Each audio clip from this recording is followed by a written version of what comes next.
how do you do it? Should more leaders be in psychotherapy? Should they be mountain climbing? What are the mechanics of changing a limitation? I mean, after all, if it's your own limitation, presumably, you put it there. You're probably attached to it on some level. Well, unconsciously maybe, but let's just talk about how it happens. People are not one way. We are a reflection of the states we're living in. When you're in a frustrated state, an overwhelmed state, a tired state, your brain processes completely differently than if you're in a passionate state, whether you're feeling determined, whether you're feeling committed, whether you feel completely resolved. So learning to change the leader's state, learning how to change your own state. Because, people, one of the silliest questions I get asked is, you're not really that happy, are you? You have bad days, don't you? Well, of course I have, bad times. But I don't have bad days anymore, and it's not BS. It's because I've trained myself like an athlete to go in these peak states so often that they're just natural for me. It's like building a muscle. So it's not like I'm so smart or I'm just so positive. It's just like, why would I waste my time stressing out? I have a 90-second rule. I'll stress for 90 seconds, but stress is not going to solve it. Let me put myself back in a different state. And so the way I do that is I use my body. Because I've done this with athletes for decades, with billionaire businessmen. If you see somebody gets in a slump of some sort, great athlete, Paul Tudor Jones, one of the greatest financial traders in the history of the world, I've coached him for 22 years. When I came to see him, this is a man who made 200% in 1987 when the stock market had its biggest single crash in a day, percentage-wise still. He made 200% for his clients, more money than anybody could dream of. Then he went to the moon and he went down to Earth and then he lost money. So I was brought in to turn him around. Well, how do you turn a guy like that around? Yeah. I watched him. His shoulders were down. He was breathing like this. He's sitting like this all the time because he'd been through these failures and it started to get stored in his body. Now, in this state, this man is a genius, couldn't do it. So I watched films when he was at his best. And he's like standing up and he's doing this. He's this, what do I do? Sell this, make this happen. And the movement, the intensity, the way he used his face. And so I showed him a video of himself today. I showed him a video when he was at his best. And I said, what do you notice? He was like, those are two different people. I said, yes, but we can get back to this guy by just using the body first. Trying to use your mind, you'll go in circles. But I've been teaching for years that a radical change in your body instantly changes your biochemistry.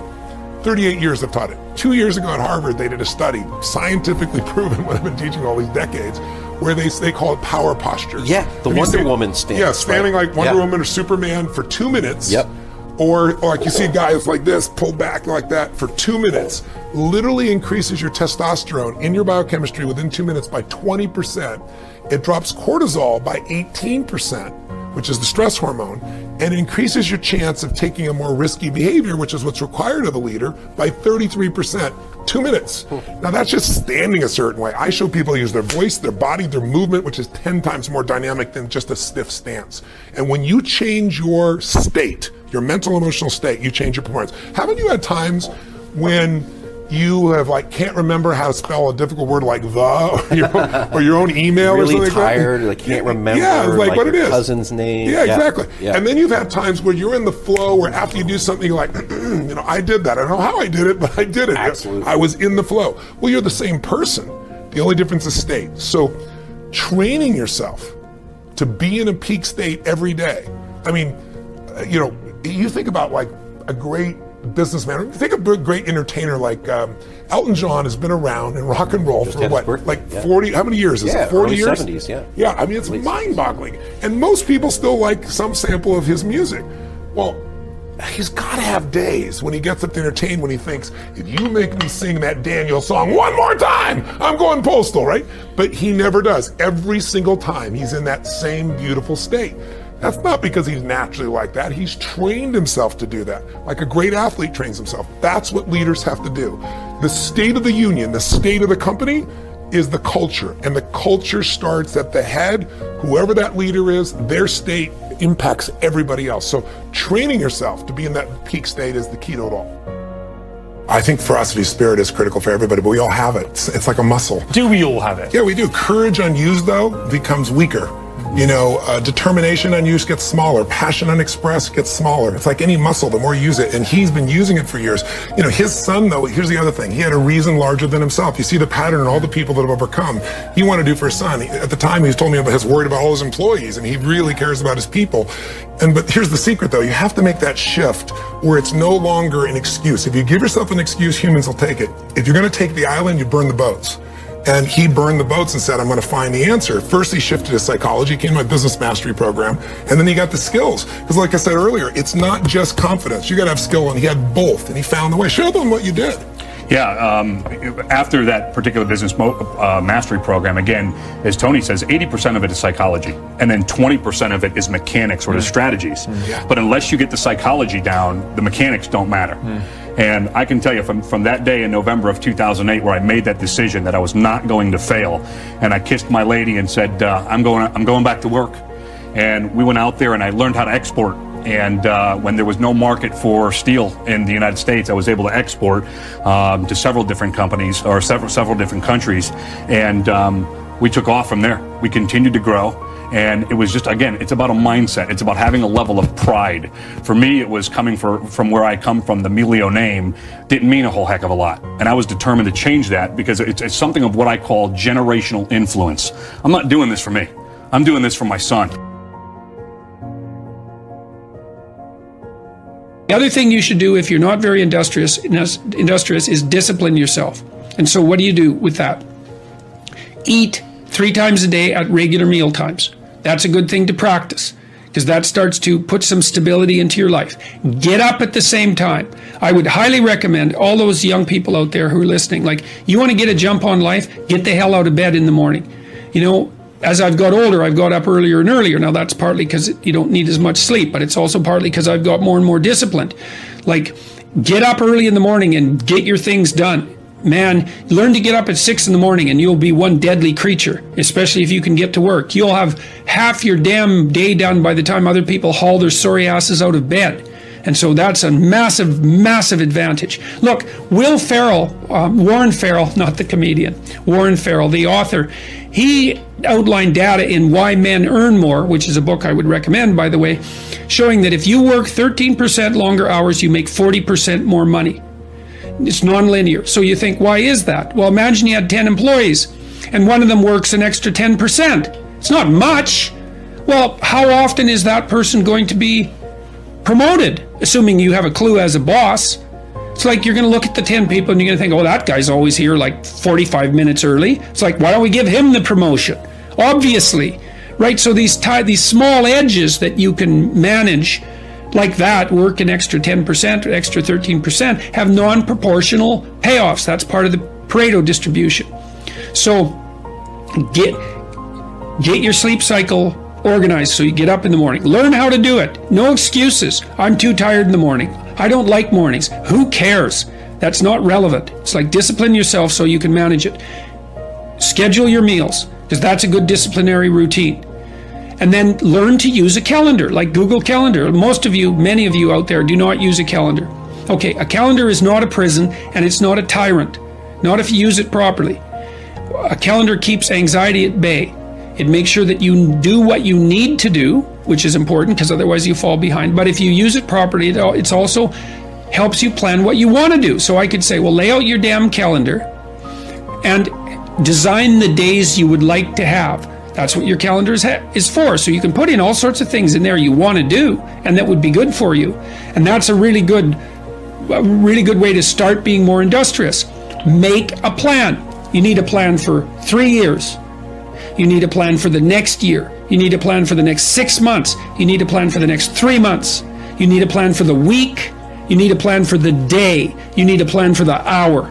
All of that. I make lists constantly of what I have to do. And they're like daily, weekly, monthly, yearly. Right now, I can't look out more than about 6 months, because my life is too complicated and chaotic. But you need a vision of who you could be, what character you could have. 3 to 5 years out, you can't go much farther than that because life is too unpredictable, I think, to make vision that's longer term than that subject to there's too much chance associated with it to spend a lot of time on. Maybe you can stretch it to 5 years, and in rare cases, you can have a 10-year goal, but it has to be pretty low resolution. But you want plans at all those levels of resolution. You want to write the things down. And because what are you going to do? You're going to stumble around and get what you need? You're going to stumble around and be useful to other people? And it's useful to be useful to other people, you know. They want to work with you then. They want to do things with you. They want to have you around. They trust you. They open up opportunities for you. And if you stumble around like you're blind, you're not going to get anywhere. And then you're going to suffer. And then you're going to be bitter. And then you're going to be cruel. So that's hell. That's a bad outcome. The most important conversation you'll ever have is the one you have with yourself. You wake up with it, you walk around with it, eventually you'll act on it. And my self-talk was the most disgusting self-talk of all time. So the sewer of my mind, like I said, you have to go back in there and fix things. A lot of us are afraid, like right now, 20 years ago, you wouldn't find me on this show. I was too embarrassed to tell you I stuttered, I lied, all these different things, getting beat up, getting bullied, whatever happened. But that's where the true transformation starts to happen. When you can look at people, anybody, thousands of people, one person, and say, hey, this is who I am. And this is where I have to fix myself. And this is where it really happened. I thought it happened when I was in, 19, 18 years old, trying to pass this military test. Right. It happened here when I was almost 300 pounds, spraying for cockroaches, making $1,000 a month. And, people called me dumb. My dad called me so many things, it's not even funny. Being beat just stripped me of all self-esteem. This is when I realized I was alone on this earth. I have God, but alone on this earth, and I have to fix everything. So this is where I started to develop an indestructible mental toolbox. Okay. So I came home one night after spraying for cockroaches at Ecolab, and literally I was praying at Steak and Shake, and I would go across the street to 7-Eleven. I had a 45-minute commute home. So I worked from 11 o'clock at night to 7 o'clock in the morning. Okay. I had a 45-minute commute home. And my stop would be, Steak and Shake, chocolate milkshake, across the street, 7-Eleven, box of mini chocolate donuts, and I would eat that on the way home. Yeah, sure. When I come home, I turn the TV on, I take my shake because the box of donuts they were killed. Oh, yeah. I kill those. Yeah. Go back to the back, turn the TV on and take a shower. Listen to the TV while I'm taking a shower. This day I heard these guys on the TV talking about Navy SEAL, toughest, class 224. So I heard stuff about Navy SEALs. These are the baddest of the baddest. Yeah. So I come out and I'm watching this show while I'm drinking my shake. And when you're watching the show of guys who are putting out there and they're quitting left and right. Oh, sure. Just can't handle it. They're going through Hell Week. They show them going through first phase, second phase, third phase, and they're dropping like flies. I looked in this one guy's eyes who was ringing the bell to quit, to put his helmet down out of Navy SEAL training, and I saw myself. And I saw what everybody said I was going to be, which was nothing. What I said I was going to be, that conversation you have, that's who I was. So that's why I lied to people to tell them a different version of the truth. Sure. I had to make all those lies reality. I had to make them real. I had to become a real person. So that's when I put in my mind that I'm going to go to the toughest military training on the planet. And where it has the most water, the thing I was scared of the most, I had to go back. So a lot of us run away from our fears. Sure. And we box ourselves in to a lifestyle of this is all we can do. Because I'm afraid of everything outside this box. Yeah. So I'm comfortable inside this box. I jumped the box. Oh, you did, yeah. For the first time in my life. Mentally, I jumped the box and said, hey, I got to come out here and play. Lesson 1, you get an additional 30 minutes of sleep a night. Take it as a challenge. Try to find that space, quiet your mind, and get your 30 minutes of sleep. And you'll see it makes a really, really big difference. My sleep habits were horrendous, to say the least. I've always had a hard time sleeping. I couldn't figure out how to shut my brain off. So what made the light bulb come on is that I went out there and played a game, and I played like crap. And I was like, why am I playing like crap? Because I've been practicing these same moves over and over and over. But yet, I couldn't execute them properly. I was feeling sluggish, I was feeling lethargic, and I knew it wasn't because of my training, because I had trained obsessively. So then I started looking at other things. And that's when I came to the realization that, hey, Kobe, you're not 21 years old anymore, buddy. Like, maybe the fact that you're sleeping 2 or 3 hours a night, maybe that has something to do with the fact that you're playing like crap. And that's when I started really evaluating those things. And I'd say lesson 2 would be just 5 minutes of quiet time. 5 minutes for you to be mindful and to just sit and find that inner voice and just kind of listen to the self. And preferably it would be in the morning as you start your day. I meditate every day. And I do it in the mornings, and I do it for about 10 to 15 minutes. And I think it's important because it sets me up for the rest of the day. You know, it helps me. It's like having an anchor. You know, it's if I don't do it, I feel like I'm constantly chasing the day, as opposed to being able to be controlled and dictate the day. Not that you're, you know, calling the shots on what comes forward, but the fact that I am set and ready for whatever may come my way.